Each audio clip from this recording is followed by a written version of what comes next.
गीता 18 के श्लोक नंबर 62 में भगवान स्वयं कह रहे हैं कि अर्जुन उस परमेश्वर की शरण में जा जिसकी कृपा से परम शांति व शाश्वत स्थान अर्थात सतलोक को प्राप्त होगा।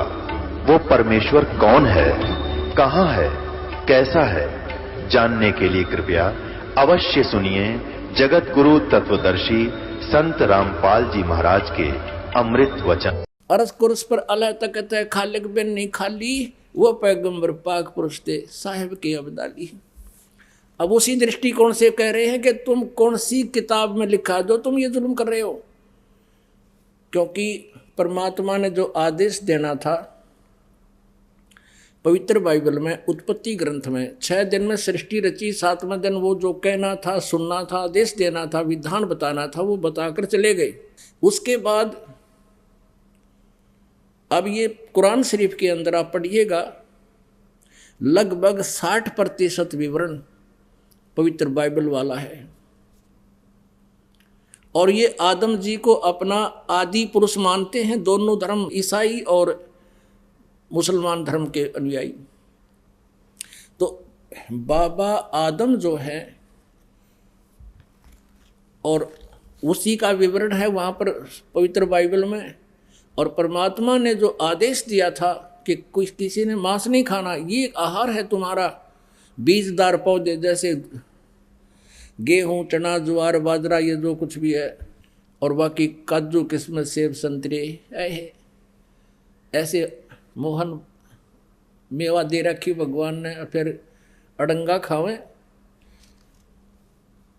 तो वहाँ उसके बाद जैसे पवित्र बाइबल में आपको आगे पढ़ने को मिलेगा, उसमें क्या लिखा है कि ऐसे खुरों वालों का मांस नहीं खाना, ऐसे पशुओं का मांस खाना, ऐसों का नहीं खाना। ये उनका किसका विधान है? ये भगवान का नहीं है, ये किसी फरिश्ते ने या किसी अन्य देव ने या किसी महात्मा पुरुष ने अपनी सोच उसमें लिख दी, वो मालिक का आदेश नहीं है।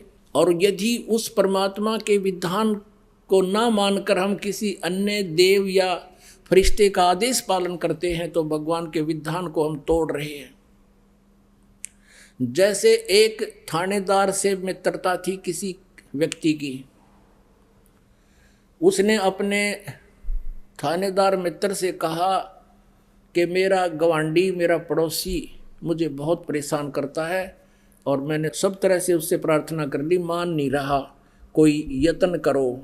अब उस दरोगा जी ने कह दिया अपने मित्र से कि मार उसका लठ, माफ देख लूँगा। अब मित्र का आदेश पाके उस व्यक्ति ने, दरोगा का आदेश पाके, अधिकारी का, अपने पड़ोसी के साथ झगड़ा ठान लिया और उसका सिर में लठ मारा, वो मारते मर गया।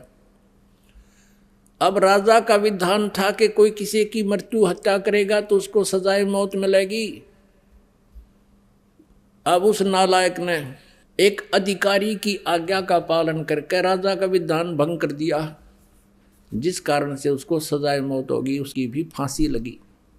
तो पुण्यात्माओं, परमात्मा का आदेश विधान है कि मांस नहीं खाना मनुष्यों के लिए, फलदार वृक्ष और बीजदार पौधे, नथिंग एल्स।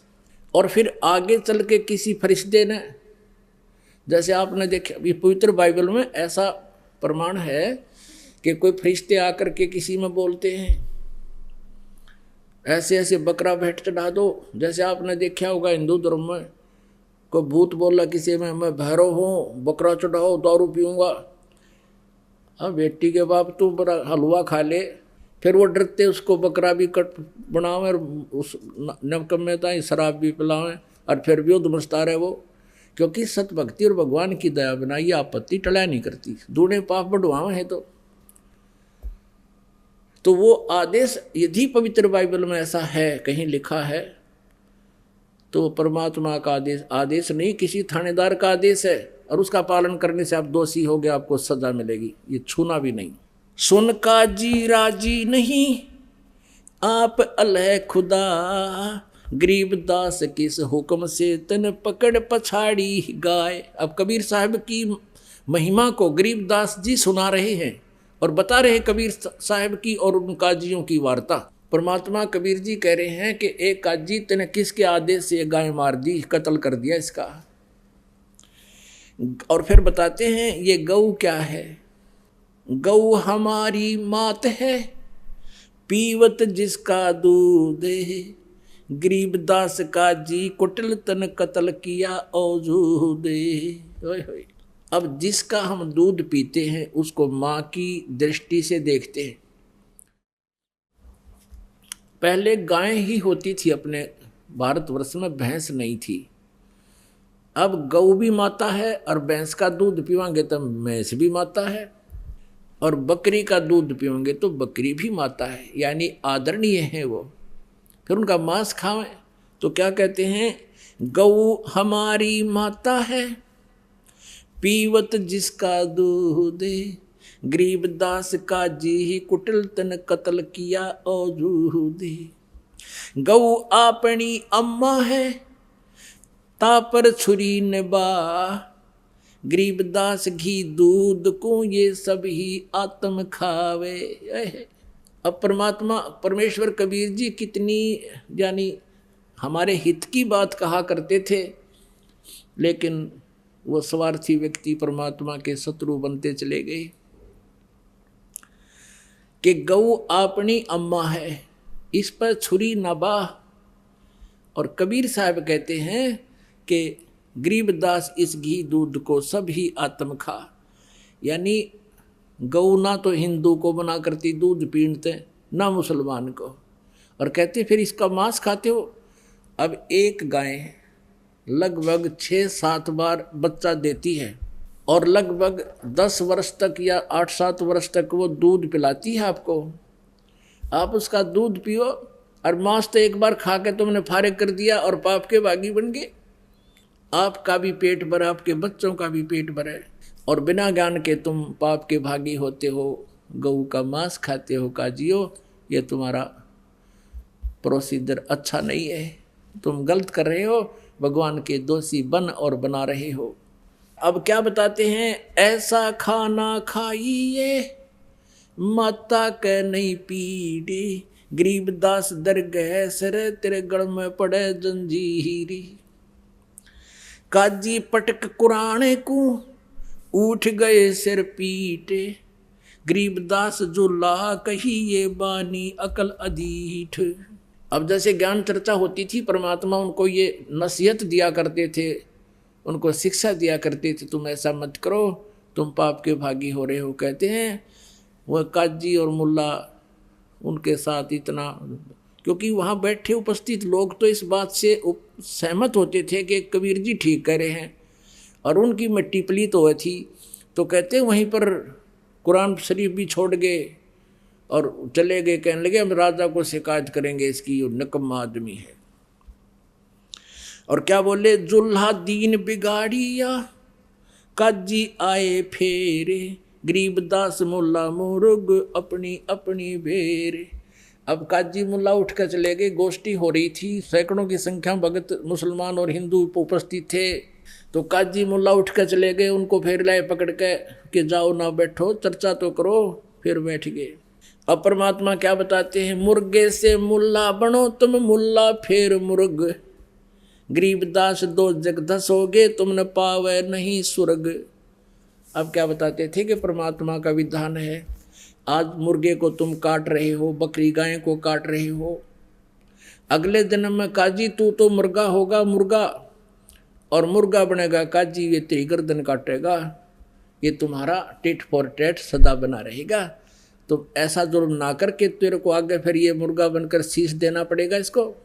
फिर क्या बताते हैं, काजी कलमा पढ़त हो और बाँचो फिर कुराने, गरीबदास इस जुल्म से तेरे डूबे दो जिहान। कि एक तरफ तो तुम कलमा पढ़ते हो, जैसे मंत्र होता है ना अपना मंगलाचरण हम पढ़ते हैं, और गायत्री मंत्र यजुर्वेद के 36वें अध्याय का 3रा श्लोक है, उसको मंत्र को पढ़ा करते थे। तो वो तो कहते तुम पवित्र वाणी कलमा तो पढ़ रहे हो भगवान की महिमा का, और उधर से गाय काट रहे हो। अरे तेरा गजब, वो ये क्या बात हुई, इधर से तुम भक्ति कर रहे हो और वो जुल्म कर रहे साथ की साथ। काजी कलमा पढ़त हो तुम और बच्चों फिर कुराने, इसे पवित्र ग्रंथ को भी पढ़ते हो और फिर तुम गायें बकरे मुर्गे काटते हो। गरीबदास इस जुल्म से थरे डूबे दो जिहान, यानी दोनों स्थान बिगड़ जाएंगे, ना तुम यहाँ के रहोगे ना तुम स्वर्ग जा सकते, यहाँ भी तुम इब्रान माटी यानी पाप के भागी होगे। अब परमात्मा दोनों धर्मों को कहा करते थे, यानी काजी और मुल्ला और पंडितों को, दोनों दीन दया करो मानो वचन हमारे। गरीबदास गौसूर में एक बोलन हारे। ओए अब देख कितनी विनम्रता से बोल रहे हैं कबीर परमेश्वर के, दोनों धर्म दया करो और मानो वचन हमार। और कबीर साहब कहते हैं और सूर और गऊ में एक सा ही जीव है। फिर क्या बताते हैं, सूर गऊ में एक है गाय भखो न सूरे। गरीबदास सूर गऊ का दोहों का एक नूरे। मुल्ला से पंडित भय पंडित से भय मुल्ले। गरीबदास तज बैर भाव तुम कर लो सुल्लम सुल्ले। अब क्या बताते हैं कि हिंदू वाले पंडित तन्यों के मुल्ला काजी और ये मुसलमान काफिर हैं, और मुसलमानों के काजी और मुसलमान कहते हैं हिंदू काफिर हैं। अब कबीर साहब कहते हैं देखो, आज तुम पंडित हो हिंदू धर्म में और कल आपकी मृत्यु हो जाएगी, आप मुसलमान धर्म में जन्म ले सकते हो और फिर आप काजी भी बन सकते हो। और काजी आज मुसलमान धर्म में है तो कल वो हिंदू धर्म में जन्म लेकर वो पंडित भी बन सकता है। तुम आपस में ये झगड़े छोड़ के सुल्लम सुल अपना कंप्रोमाइज कर लो। मुल्ला से पंडित भवे और पंडित से भव मुल्ल। गरीबदास तज बैर भाव तुम कर लो सुल्लम सुल्ल। हिंदू झटके मारे ही ये मुसलम करें हलाले। गरीबदास दो दीन का थरा होगा हाल बेहाल। अब देखो कितनी अपनी अपनी चतुरता दिखा रहे हैं। हिंदू के पंडित भी भेंट चढ़वाते हैं, माताओं को बदनाम करते हैं कि काली तो झोटे मांगे काली माई, और फलानी माई बकरे खाती है, वो माई फिर मुर्गा खाती है। खाओ आप बेटी के बाप, ये जीभ के चठोरे। तो कहते हैं कि ये क्या बताते हैं कि वो चतुर गुरु हिंदुओं के, कि हम तो पशु को जैसे बलि चढ़ाते हैं एकदम झटके से मार देते, उसको पीड़ा नहीं होती है, उसको महसूस नहीं होता दर्द, तब बलि चढ़ाते हैं, हम पाप नहीं करते। और मुसलमान क्या कहते हैं, हम तो कलमा पढ़ते रहते हैं और धीरे धीरे हलाल करते हैं कहीं उसको पीड़ा ना हो जाए। मूर्ख बना रहे, ला तेरी गर्दन काटे, कुकरे कटवा लो, हिंदू कटवाओ ऐसे, और मुसलमान नहीं काटेंगे ऐसे, धीरे धीरे कलदा पाट जाएगा तुम्हारा। तो क्या कहते हैं परमात्मा, पुण्यात्माओं जैसे वाजिद जी जैसे महापुरुष ने राज त्याग दिया परमात्मा पाने के लिए, और शेख फरीद जैसे मुसलमान महापुरुष ने अपना तनमन वार दिया परमात्मा पाने के लिए, कुएं में लटक गए, वापस ऊपर पैर बांध के वृक्ष के, और 12 वर्ष तक साधना करते रहे, सूख गया पिंजर भी, शरीर पर मांस नहीं रहा, अस्थि पिंजर नजर आने लगा। जब कौवे आ गए उसकी आंख खाने के लिए और शरीर पर कोई खाने की वस्तु नजर नहीं आई, उन्होंने और सोच लिया कि ये व्यक्ति मर गया है। तब शेख फरीद ने कहा था कि हे भाई कव्यो, वो मुसलमान था, मुसलमान मांस छू है नहीं, मुसलमान वो है जो मांस को हाथ भी नहीं लगावे। शेख फरीद ने कहा था कव्यो मेरी आंखें मत खाना, मुझे अल्लाह के दीदार की आशा है, मेरे शरीर पर कहीं पर भी तुम्हें मांस शेष दिखाई देता वो मांस खा लो मेरा, पर मेरी आंखें ना छेड़ना, मुझे भगवान के दर्शन की इच्छा है। तो पुण्यात्मा वो थे मुसलमान जिन्होंने कभी मांस छुआ नहीं और अपने कुर्बानी कर दी कि मेरा तो तुम सब कुछ खा लो पर मुझे मालिक मिल जाए, मेरी वो व्यवस्था ना खराब करना। और यदि जो प्रोसीजर तुमने अपना रखा है हलाल करके कलमा पढ़कर और ऊपर मस्जिद में जाकर आवाज़ लगाता है मुल्ला या काजी कि हे अल्लाह ये रूह बकरे की आत्मा को बिस्त में स्थान दीजिए, अब परमात्मा कहा करते कबीर जी, जय या रू तैं भिस्त पठाई, तो कर तदबीर कबीला भाई।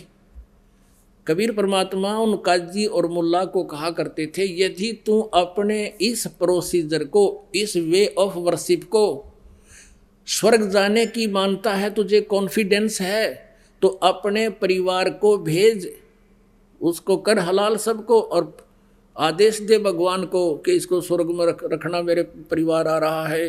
यदि कोई मंत्री बन जा और उसको कहीं प्लाट अलॉट करने का आदेश आ जाए ना, वो बकरियां का नंबर ना दे, अपने बालका का, अपने रिश्तेदारों का, अपनी पत्नी का, बहन का, भाई का, सबसे पहले उनका फार्म भरेगा, बकरियां का कौन नंबर आने दे। तो कहने का भाव ये है कि यदि तुमको ये पर पूरा विश्वास है कि ये बकरियां इस प्रकार बकरे के हलाल करने मात्र से और ये कलमा पढ़ देने से ये स्वर्ग चला जाता है, तो बकरियां का नंबर कोई नहीं आने दे।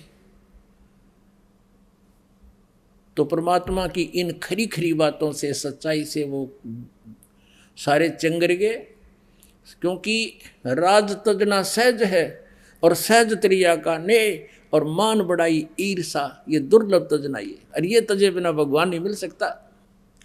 हिंदू झटके मारे ही ये मुस्लिम करें हलाले, गरीबदास दोनों दीन का थारा होगा हाल बेहाल। वहां देखियो थारा के बक्कल उतरेगा। बकरी कुकड़ी खा गए ये गऊ गधारा सूरे, गरीबदास उस भिस्त में तुमसे अल्लाह दूरे। भगवान तो निकट भी ना हो थारे, इसे नाला कहाँ गए। रब की रूह मारते और खाते मोरे मोरे, गरीबदास उस नरक में नहीं खुन्नी को ठोरे।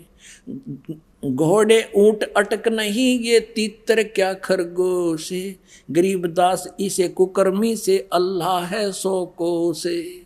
सुन मुल्ला उपदेश तू कुफर कर दिन रात, गरीबदास हक बोलता और मारे जीव अनाथ। एक तरफ से कहता है मैं हक यानी सही कर रहा हूँ, और मारे इन अनाथ जीवों को तुम मार रहा है, और कह रहा है मैं ठीक कर रहा हूँ, हक कर रहा हूँ, अच्छा कर रहा हूँ। सुन काजी कलिया किया ये जाड़ सुआद रे जंद, गरीबदास दरगाह में तेरे गल में पड़ेगा फंद। अब क्या बताते हैं कि कैसा खाना खाओ, बासमती चावल पके, बासमती चावल पका और गरत खांड टुक डारे, गरीबदास करो भक्ति ही ये कूड़े काम निवारे। अब खाने का क्या बताते हैं कि बासमती तो चावल बनाओ और उसमें खांड और घी देसी डाल कर खाओ और भक्ति करो, ये बकवाद छोड़ दो। बासमती चावल पका गरत खांड टुक डारे, गरीबदास करो बंदगी ये कूड़े काम निवारे। फिर क्या बताते हैं, फुल्का धोवा दाल कर अलवा रोटी खाए, गरीबदास का जी सुन ये मिट्टी मांस ना पकाए। कहते हैं भाई फुल्के और दाल बढ़िया बना के खा अपनी मूंग की, और अलवा रोटी बना ले जो ज़्यादा तेरा ब्योत अच्छा है, तो गरीबदास का जी सुन ये मिट्टी मांस ना पका। रोजे रखें और खून करें फिर तस्बीह ले हाथ, गरीबदास दरगह सरेतन बहुत करी है घात। कबीर साहब कहा करते दिन में तो तुम रोजे रखो, व्रत रखते हो भगवान के लिए, और सामने वो कर्म बिगाड़ दिया, मुर्गा मार दिया, बकरा काट दिया, है तरह के जब काजी खलस उठाए दे तज रोजे की रीत, गरीबदास अल्लाह भजो ये समय जावेगा बीत।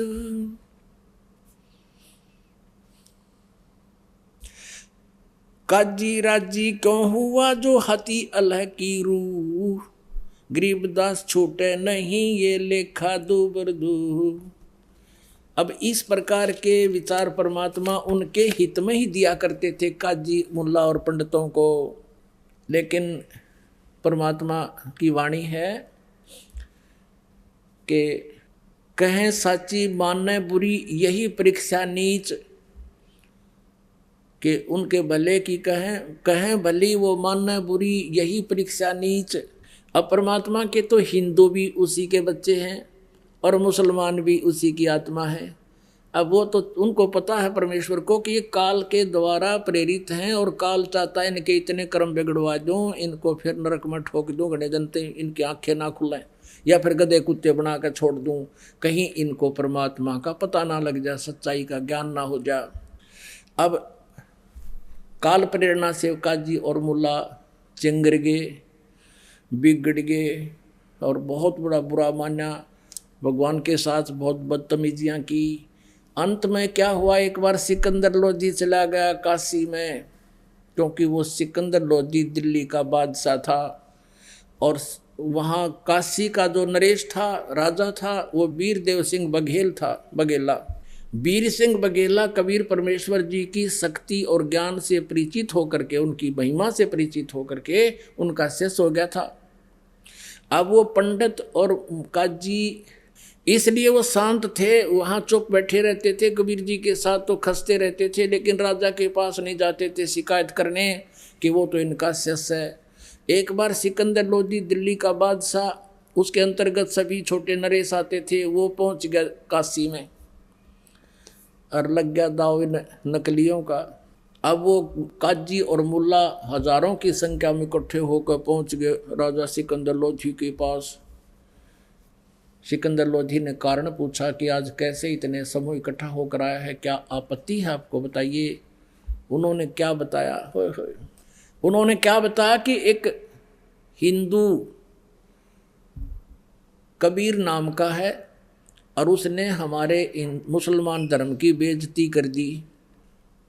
वो कहता है कि मांस मिट्टी मत खाओ और हमारे मुसलमान धर्म की क्रियाओं को गलत बताता है और अपने आप को भगवान बताता है। नमक मिर्च और लगाए दी। तो सिकंदर लोधी ने कहा कि लाओ पकड़ के। यूं आदेश पाते ही एक व्यक्ति को पकड़ने के लिए 10 सिपाही पहुंचे, लाए पकड़ कर परमात्मा ने। अपनात्मा वहाँ हजारों की संख्या में हिंदू मुसलमान दर्शक बैठे, राजा बैठा। राजा ने कहा कि तू कौन है, तू अपने आप को भगवान बताता है, यदि तू अल्लाह का रसूल है तो तेरी परीक्षा लेते हैं। एक गऊ मंगा दी, क्योंकि परमात्मा कह रहे थे गऊ मत मारो पाप होगा, तो ये तो उल्टे पड़े फिर भूंड की तरह।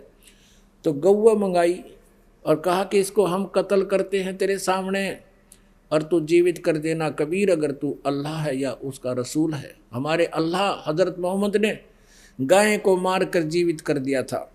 अब हजरत मोहम्मद जी ने गाय को कैसे मारा था, उसने वचन से मारा था, शब्द से, अपनी वचन आध्यात्मिक शक्ति से, और आध्यात्मिक शक्ति से ही जीवित कर दिया था, उसका मांस नहीं खाया था। और तुम करो रीस नकल, परमात्मा ने उनको बताया। फिर भी उन्होंने कहा कि ये गाय काट दी हमने, क्या बगाऊ थी, पेट में बच्चा था, माँ बेटों का 4 टुकड़े हो गए। अब सिकंदर लोधी ने कहा कि अब बोल, तू क्यों बैठा है, चुप कर, जीवित नहीं तेरी गर्दन काटेंगे। परमात्मा खड़े हुए और कहा हम ही अलखला हैं कुतुब गोश और पीर, और कह कबीर खालिक दनी हमरा नाम कबीर, मैं हूँ अल्लाह अकबर और हम ही पूरी सृष्टि के मालिक हैं। हम ही अलख अल्लाह हैं, कुतुब गोश और पीर, गरीबदास खालिक दनी मेरा नाम कबीर। दोनों माँ बेटा के एक थपकी उसका मारी, एक बच्चे का, दोनों के शरीर जुड़कर जीवित हो गए और गाय के नीचे बच्चा लाकर दूध की बाल्टी भर दी कबीर परमात्मा ने। बोलो बंदी छोड़ कबीर साहेब की जय।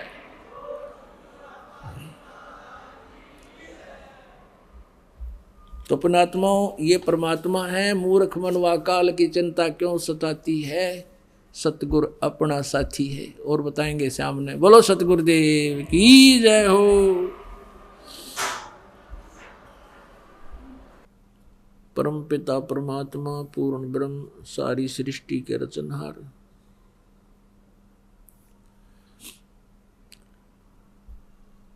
कुल मालिक कबीर परमेश्वर जी की असीम कृपा से आप चंद पुण्यात्माएं परमात्मा की महिमा सुनने के लिए यहाँ आश्रम में पहुँच पाए।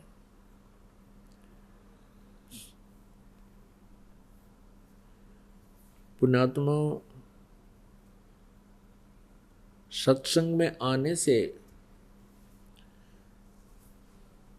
आप जी को ये जानकारी होगी कि सचमुच हम बहुत गलत स्थान पर रह रहे हैं। ये स्थान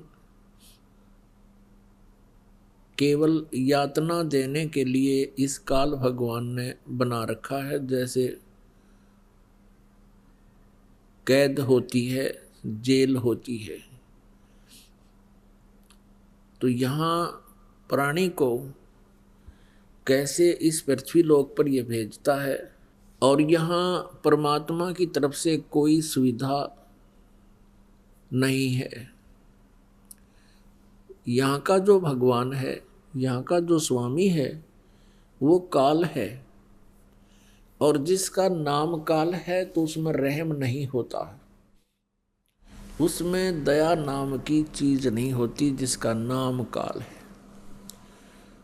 और ये गीता अध्याय नंबर 11 के श्लोक नंबर 32 में स्वयं कह रहा है कि अर्जुन मैं काल हूं, और अब इन सभी सैनिकों का, सभी लोगों का नाश करने के लिए अब प्रवृत्त हुआ हूं। तो इससे अंडरस्टूड है कि यहाँ जो दुख हमें दे रखा है शायद ये कम ही हो, क्योंकि काल जो है वो केवल दुख ही दे सकता है, सुख नहीं दे सकता। इसी कारण से आप जी कहीं किसी काम बस जंगल में गए हैं, खेतों में कार्य कर रहे हैं या मजदूरी कर रहे हैं, एकदम ओले गिरने लग जाते हैं, सिर में लगो, आंख फुटो चे टांग टूटो, भागकर इधर उधर किसी वृक्ष या मकान की शरण ले लें तो जान बच सकती है, अन्यथा नहीं। कहीं पर फ्लड आ जाती है, लाखों व्यक्ति बह जाते हैं, मर जाते हैं। अन्य प्राणियों का तो कहना ही क्या, वो कितनी कितनी संख्या में मरते हैं बिलों में, अन्य स्थानों पर। कहीं पर भूकंप आ जाता है, वहाँ पर भी कई हजारों लाखों की संख्या में प्राणी, मनुष्य, मानव समाप्त हो जाते हैं। आराम से लेट रहे हैं, भूकंप आया, पूरा इलाका नष्ट हो गया, हाहाकार मच गई। ये कोई स्थान है? ये कोई रहने के लायक है? एक राजा है, यहाँ का राजा तो हम सुप्रीम पावर मानते हैं, मुख्यमंत्री हुआ, प्रधानमंत्री हुआ, और उसकी दुर्गति 1 सेकंड में हेलीकॉप्टर क्रैश हो गया, उसके हड्डों का पता नहीं कहाँ गिरे जाके। तो यहाँ परमात्मा याद दिलाते हैं कि तुम इस गलत स्थान पर रह करके इस काल के द्वारा ये झूठे सुख को प्राप्त करके भूल गए हो उस पूर्ण परमात्मा को।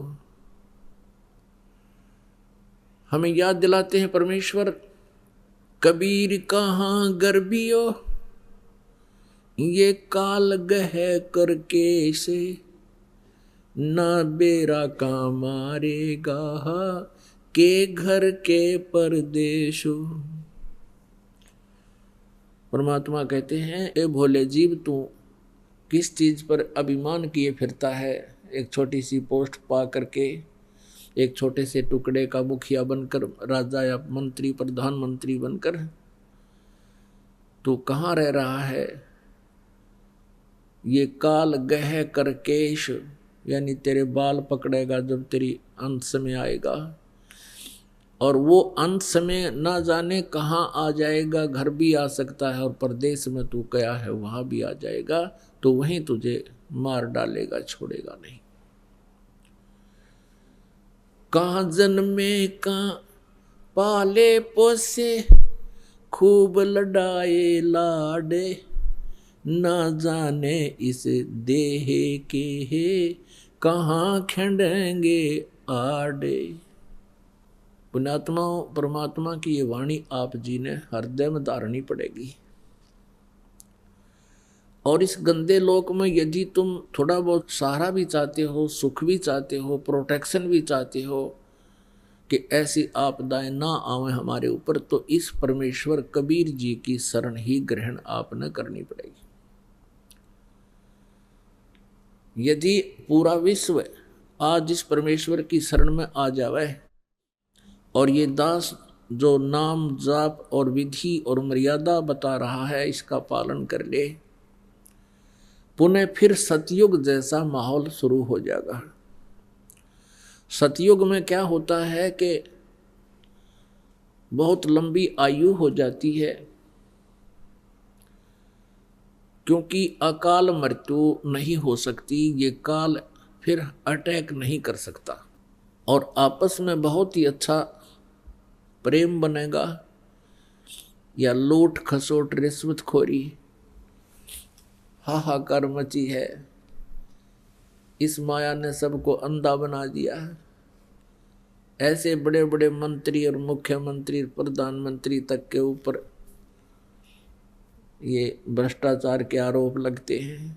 शर्म की बात है, क्योंकि इंसान की ज़मीर खत्म होगी। क्यों होगी? क्योंकि तत्व ज्ञान से परिचित नहीं है, भगवान के विधान से परिचित नहीं है, आध्यात्मिक कर्मों से परिचित नहीं है। इसी कारण से हम गलतियों पर गलती करते जाते हैं। एक माया के कारण ही भाई से भाई शत्रु बन जाता है, बहन भाई की शत्रु बन जाती है, भाई बहन का शत्रु बन जाता है। माता पिता की कदर रही नहीं, माया माया दिखाई देती, शर्म रही नहीं, लाज रही नहीं। पुण्यात्माओं, परमात्मा कबीर परमेश्वर जी की शरण में आने से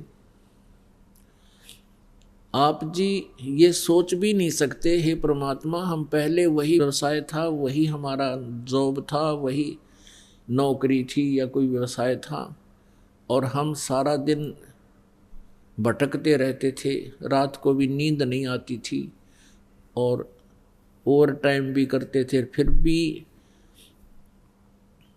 हमारा गुजारा ढंग से नहीं हो रहा था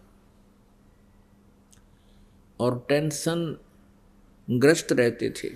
इस परमेश्वर की शरण में आने से, क्योंकि ये ज्ञान ऐसा हो जाएगा आपको, और फिर साथ भगवान का आपके साथ हो जाएगा, आपकी सबसे पहले ये टेंशन समाप्त करेंगे। और आप ये सोच भी नहीं सकोगे, हे भगवान उसी पैसे में, उसी ही नौकरी में, तनख्वाह में आज हम बहुत अच्छी तरह अपना गुजारा भी कर रहे हैं और दो पैसे हमारे पास भी रह रहे हैं। इसके एक कारण तो ये होगा कि आपका जो बीड़ी, शराब, मांस, तम्बाकू, ये पैसा जो व्यर्थ होता था वो आपका सेविंग में आ जाएगा। दूसरा ये होगा कि आप डॉक्टरों के यहाँ जाते थे। पुण्यात्माओं, जब इंसान के पाप कर्म बढ़ जाते हैं, बताते हैं हमें आकर के कि जी थोड़ा सा सिर में दर्द हुआ था, डॉक्टर के पास गए, सीटी स्कैन बोल दिया और उसमें जो है ना मस्तिष्क में कोई गांठ बता दी, ऑल इंडिया में भेज दिए, लाखों रुपये लग गए, सिर का ऑपरेशन हो गया और कुछ दिनों के बाद फिर जो की जो सती थी फिर होगी। एक गांठ निकाल दी तो गांठ तोड़ भी हो सके हैं, क्या फाइनल हो गया काम फिर इसमें?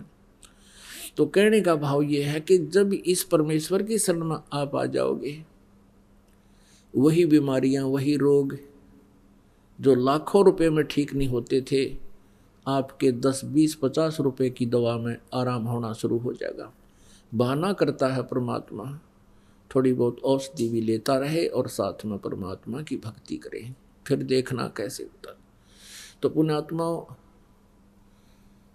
ऐसे बहुत से भक्त आते हैं, वो बताते हैं कि जी पहले हमारे साल भर में कम से कम भी 20,000 रुपये का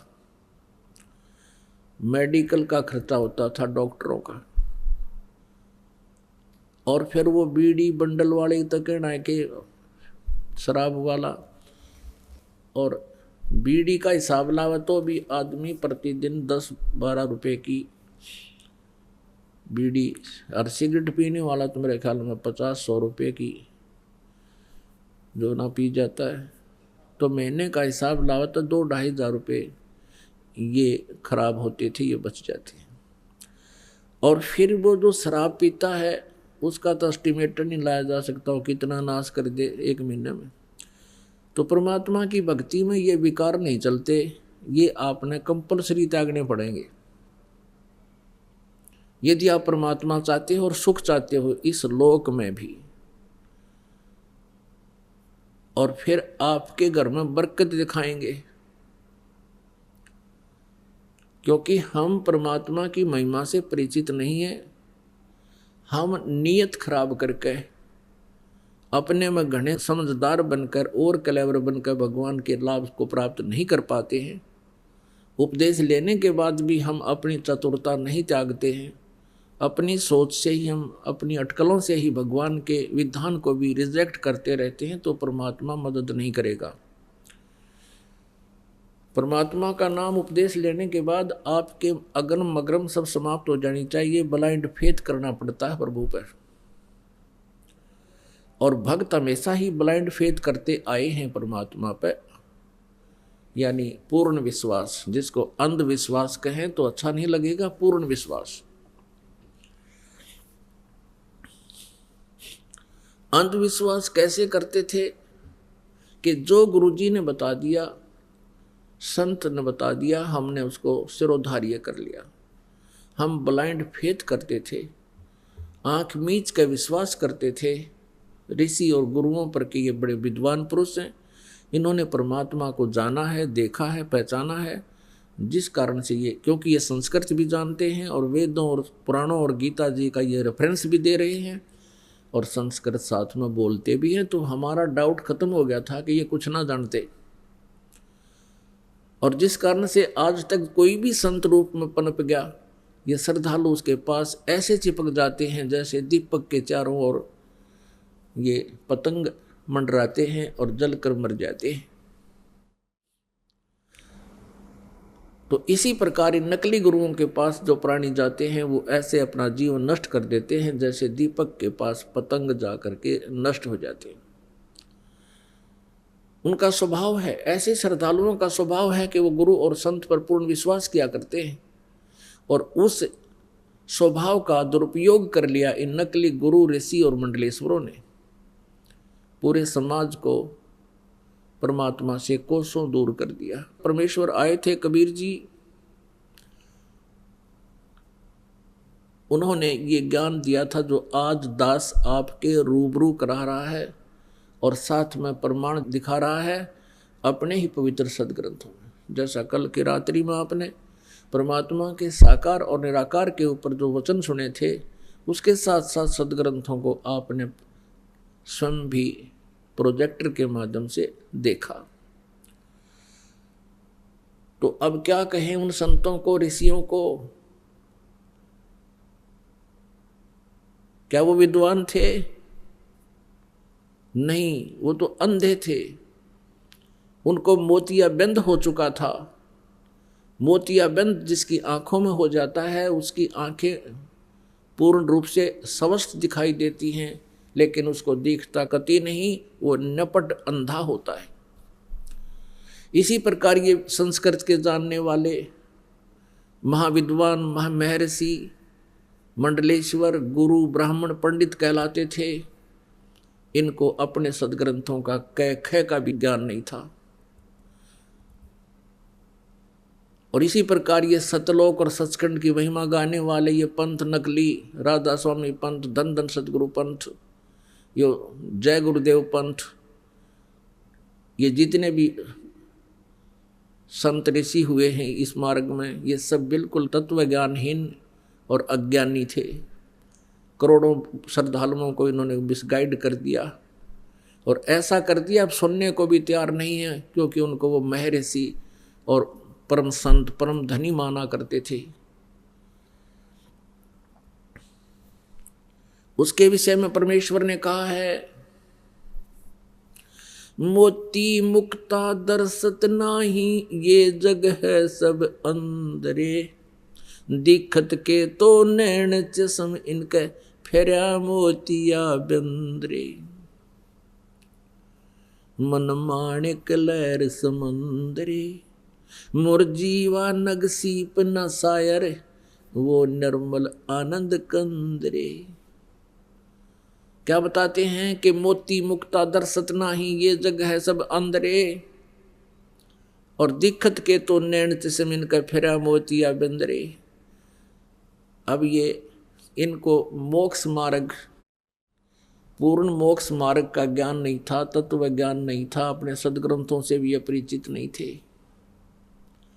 तो इनको उस मोक्ष रूपी मोती दिखाई नहीं देता था, ये अंधे थे। और दिखत के तो नैन चश्म, आंख तनो की नो दिखे, पर मोती इनका फेरा मोतिया बंदरे। ये विद्वान नजराओं थे, क्योंकि ये संस्कृत बोला करते थे, और हमारे पूर्वज अशिक्षित थे, अपनी मजदूरी करके, कोई खेती करके अपने बच्चों को पाला करते थे। लेकिन आत्मा में भगवान की चाह सदा से ही रही है जीव के, उसकी पूर्ति के लिए फिर काल ने ये एजेंट छोड़ रखे हैं, ये गुरु, इन्होंने ऐसा बैठा बैठा दिया, गांव के गांव बिगाड़ दिए। गुरुआ गांव बिगाड़े, संतो गुरुआ गांव बिगाड़े, ऐसे कर्म जीव कला दिए, ईब जड़े नहीं जाड़े। तो पुण्यात्माओं, आपका सौभाग्य है कि आपको इस प्राइम टाइम में मनुष्य जीवन प्राप्त है, और इस भक्ति युग में, भक्ति काल में आप जी को मनुष्य शरीर प्राप्त है, और साथ में ये यथार्थ भक्ति मार्ग मिल गया। धन्य है आपके माता पिता जिनसे जन्म हुआ। परमात्मा कहते हैं, या तो माता भगत जने, या दाता या सूर, और ना तैरे ले बांझड़ी, क्यों व्यर्थ गंवावे नूर। परमेश्वर कहते हैं, या तो माता भगत पैदा करे, या दानवीर हो, दानी दाता, और या सूरवीर हो, अन्यथा कहते हैं इस तरह। और ये निरे अड़ंगे पैदा करते हैं जो भक्ति से दूर हैं, और सारा दिन दुनिया ने लूटें, बूंदी अच्छी बतलावें, और भी किसी के नाक में दम रखें। कहते इनसे अच्छा तो बांध डाले, क्यों अपने नूर को भी नष्ट करे, ऐसे नालायक संतान उत्पत्ति करके। तो पुण्यात्माओं, आप के माता पिता धन्य हैं जिनसे आपका जन्म हुआ, क्योंकि आप उन्होंने भक्त जन्म दिए। और फिर आप ही दाता हो, क्योंकि दोनों हाथों दान कर रहे हो, और दान देने से आपकी भक्ति उभरती है। धर्म तो दसके नहीं, दसके माने नाश नहीं हो धर्म का, और दसके तीनों लोक, यानी चाहे तीनों लोकों का नाश हो जावे, धर्म का नाश कभी नहीं होता।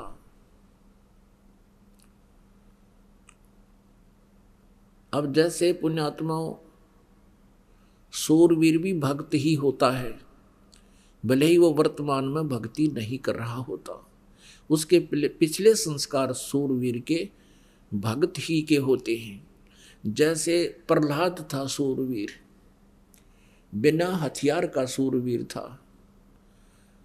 हिरण्यकशिपु ने वो जुल्म किए, कलेजा हिल जाए उनकी सारी घटना को सुनकर।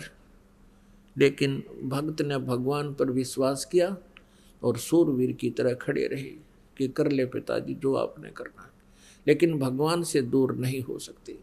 सूरवीर थी मीराबाई, ऐसे ऐसे जुल्म किए उसके साथ, लेकिन पीछे कदम नहीं हटाया उस पुण्यात्मा ने। तो ऐसे ही बहुत जितने भी महापुरुष यहाँ जैसे सूरवीर थे, ईसा मसीह जी करस कर दिया कि कर दो, लेकिन जो मैं कह रहा हूँ वो बात सारी सच्ची है। उन दुष्ट लोगों ने अपनी रोजी रोटी के बनाए रखने के लिए संसार को, समाज को उस महापुरुष से दूर कर दिया और अंत में उसको मृत्यु के घाट उतार दिया। परमेश्वर आए थे, कबीर परमेश्वर आए थे, उनके साथ वो जुल्म किए थे इन काजी मुल्लाओं और ब्राह्मणों ने। उनकी सारी कहानी आप सुन लो, पढ़ लो। जब आपको भगवान पर विश्वास हो जाएगा, उस समय इनको पढ़ोगे तो आंखों से आंसू नहीं सूखेंगे आपके, कि हमने परमात्मा को भी नहीं बख्शा, परमात्मा के साथ भी हमने वो जुल्म किए, क्योंकि वो हमारे पिता हैं, इसलिए उन्होंने हमसे कोई दुख नहीं माना, और फिर भी वो हमारे कल्याण के लिए रह रह कराते रहते हैं, या हमारे जैसे दासों को आपके उद्धार के लिए, कल्याण के लिए भेजते रहते हैं। पुण्यात्माओं, सत्संग में आने से प्राणी को ज्ञान होता है, मैं कौन हूँ, कहाँ से आया हूँ, मेरा यहाँ रहने का उद्देश्य क्या है, मेरे जीवन का उद्देश्य क्या है, मैंने टारगेट क्या बना रखा है। तो उसके बाद हम जो हम उद्देश्य मान चुके थे इस मनुष्य जीवन का, फिर उसमें परिवर्तन होता है। हमने क्या उद्देश्य मान रखा इस जीवन का, जब तक ये तत्व ज्ञान नहीं था।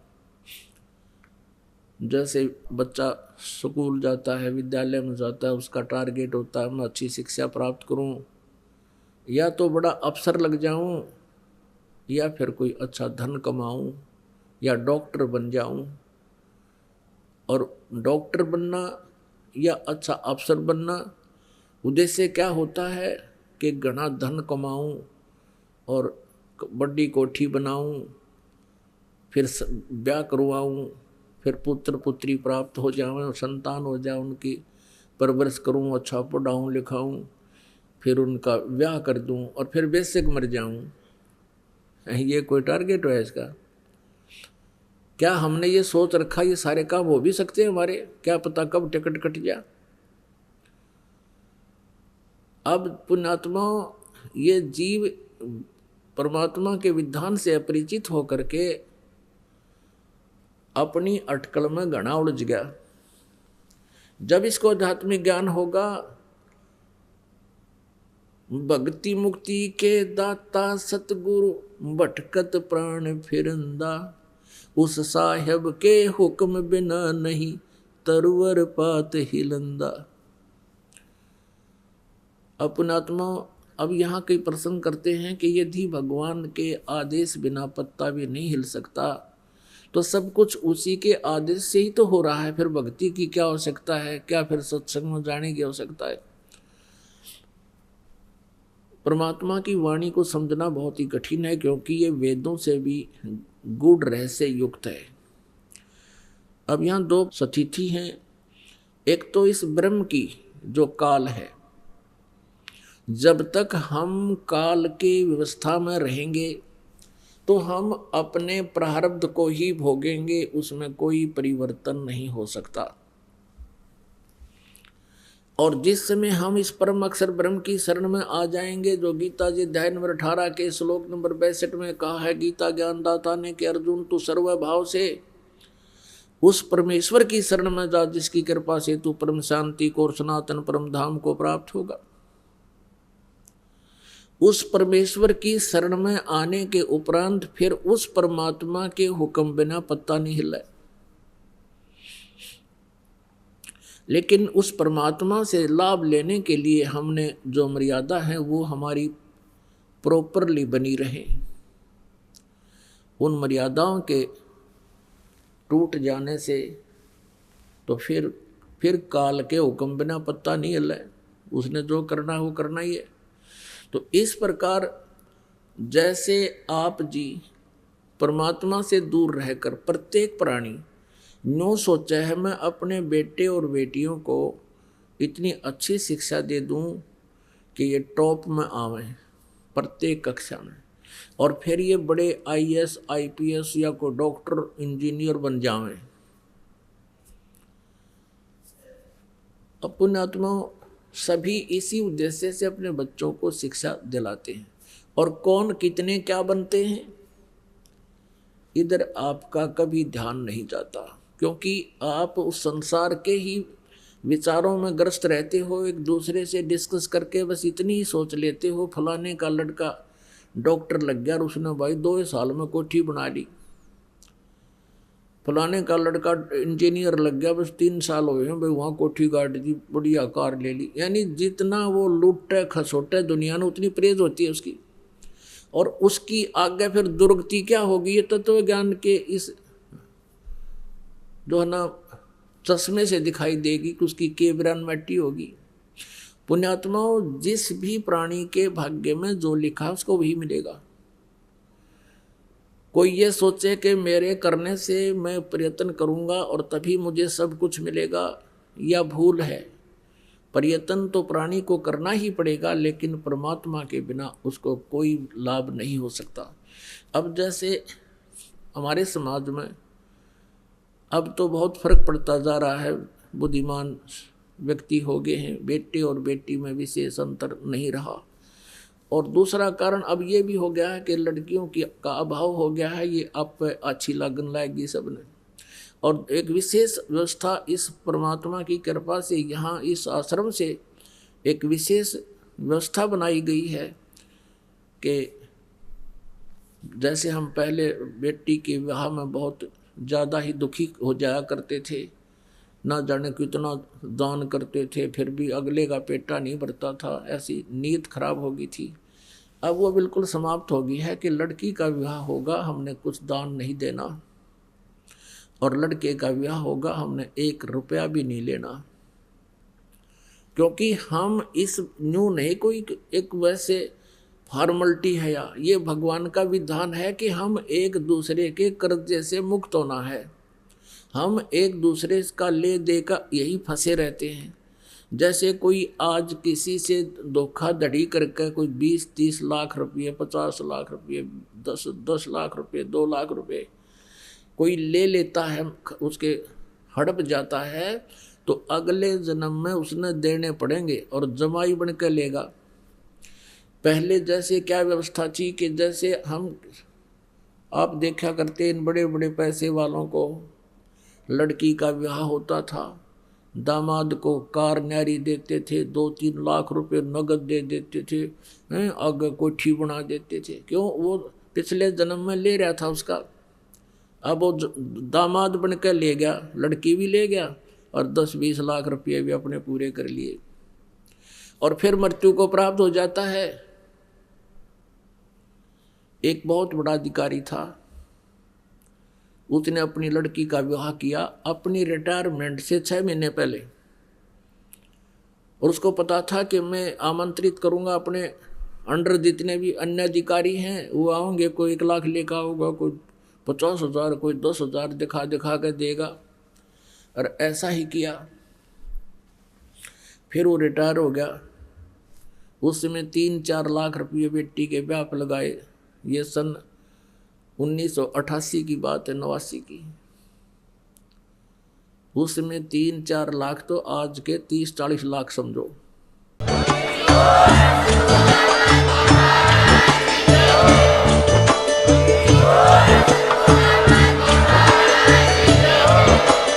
आप सुन रहे थे जगत गुरु तत्वदर्शी संत रामपाल जी महाराज जी के मंगल प्रवचन। अधिक जानकारी के लिए विजिट कीजिए हमारी वेबसाइट www.jagatgururampalji.org। संत रामपाल जी महाराज जी के शुभ आशीर्वाद से पूरे विश्व भर में 500 से भी ज्यादा नाम दीक्षा केंद्र हैं, जिन पर संत रामपाल जी महाराज जी द्वारा ऑनलाइन निशुल्क नाम दीक्षा दी जा रही है। अपने नजदीकी नाम दीक्षा केंद्र का पता करने के लिए संपर्क करें 8222 880541।